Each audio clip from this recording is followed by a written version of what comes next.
Hey everybody, it's Mike from Real Black. That was too fast. And I'm with my cinematographer Christopher Doyle, aka Nadine.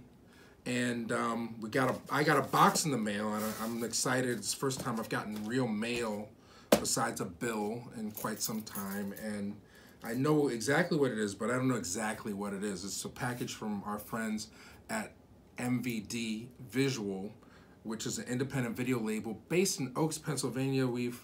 I've been working with them for 30 years, and what's excellent about MVD is that they license a lot of great work. We had all the Robert Muggy films are out through MVD, and they've recently made a deal with a British label called Arrow. And so they sent me this stuff for review. I'm not sure when I'll get a chance to actually review it, but I can tell you what's coming this month from Arrow by opening this box, which I'm super excited about. Look at that. Isn't that exciting, Christopher? Why did you pick a male cinematographer? This is the Women's History Month and all that other stuff. Because I love the film In the Mood for Love. Oh, okay. And then we have the mood, the chiaroscuro. What are we doing with this lighting thing? Yes. Here. This is the lighting effect. So if you like the lighting, you want to hire Nadine. Rates are cheap, actually very, very affordable if you bring your own iPhone with you. All right, so this is the latest stuff from Arrow, and I'm excited. I love all these films. Some of these I don't even know about. Images, which is a Robert Altman movie that it's very underseen, but very powerful to me. I saw it years ago. I'm gonna take my glasses off to see what's on. This is restored from 4K, and it has the scene select commentary by Robert Altman. Robert Altman is a very interesting American filmmaker. I mean, his claim to fame started with MASH, and throughout the 70s, he was one of the top and most prolific independent filmmakers. But he got his start as an independent filmmaker in the early 60s, so he was well into his 30s before he got his breakthrough, and he was one of the most innovative filmmakers in a sense that you know, that whole era of 70s American film is about breaking ground and bringing new voices in. Images was shot in England. It's about psychological drama, and I'm super excited because it's been restored in 4K by our friends at Arrow. I'll just go through what else is on here. It's got the mono soundtrack and the subtitles, of course, as standard.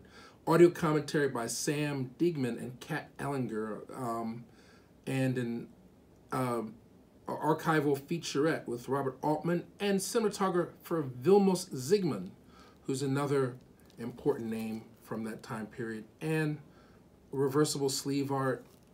You know, I highly recommend this. It's one of my hidden treasure movies, and thank you for sending that. Ooh, we have a box set. Sacha Guitry, 4 films. You know anything about Sacha Guitry, Nadine? No, I do not. I have no idea either. But I love French film. I speak a little bit of French. Don't test me right now. Un peu français.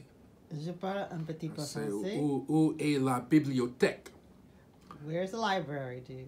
Oh, you're super smart. Wow, we have intelligence in the area here. Sacha Guitry has been referred to as the Gallic Noel Coward, a celebrated polymath who worked as a stage actor, film actor, director, screenwriter, and as an acclaimed playwright. 4 films, 1936 to 1938, brings together a quartet of 1930s features by Guitry, each based on his own earlier works for the theater.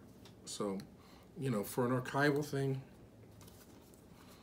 this is quite exquisite, and everything's restored once again. It also has a Blu-ray and a DVD in this set. I'm not sure. I should go back, and they usually do duals. I believe this is this may be Blu-ray only, but I'll put it, if it's not, we'll make a notation on the thing.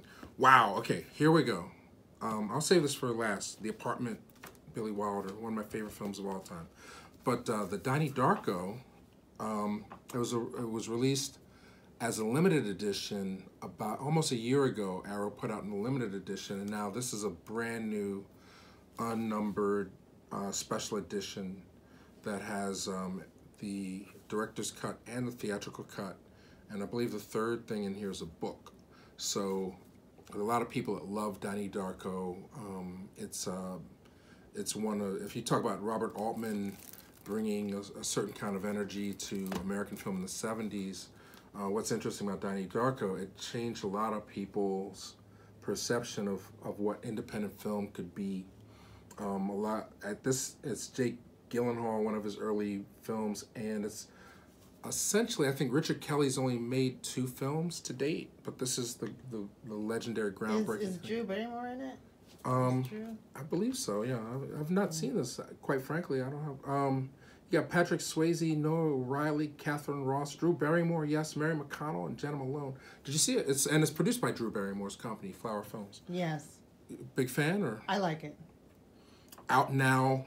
If you thought it was impossible to get, Arrow's made it more available for you. You can get all the recuts and stuff. So, and a lot of people who are fans, I should add, a lot of people who are fans of Stranger Things on Netflix also connect with Donnie Darko. They say that this is the precursor to what we're seeing now, because it has that sort of 80s vibe, but set in the 90s. It's very trippy and all that stuff. So I can't wait to digest this, and thank you.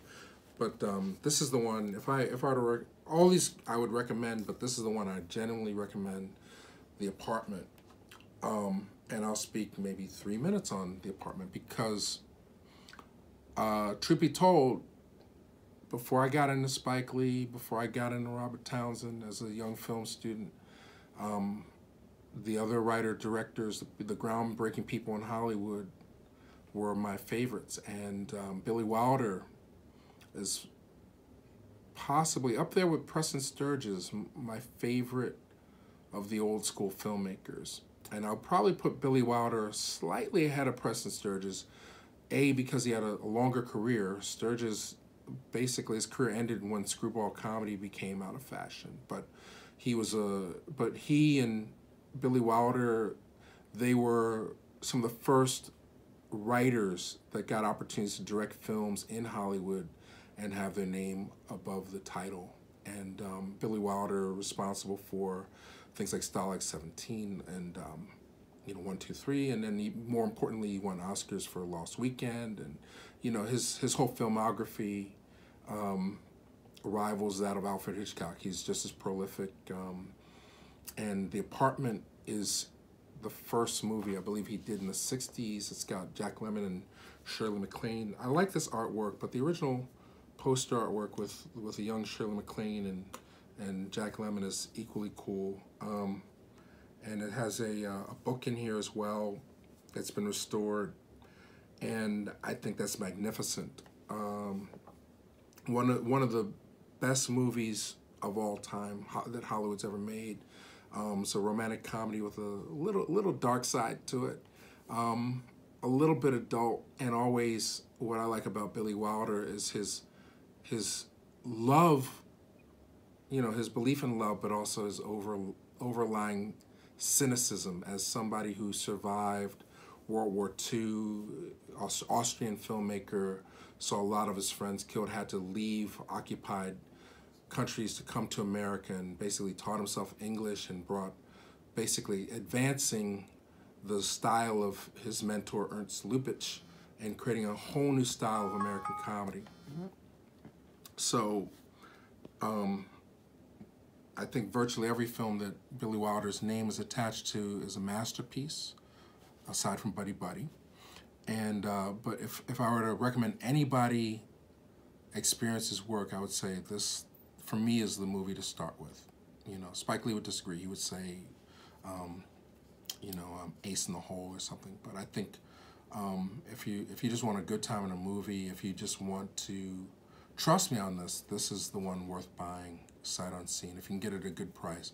Prices for Arrow titles go up and down, so I would recommend searching around, but Amazon's usually my choice.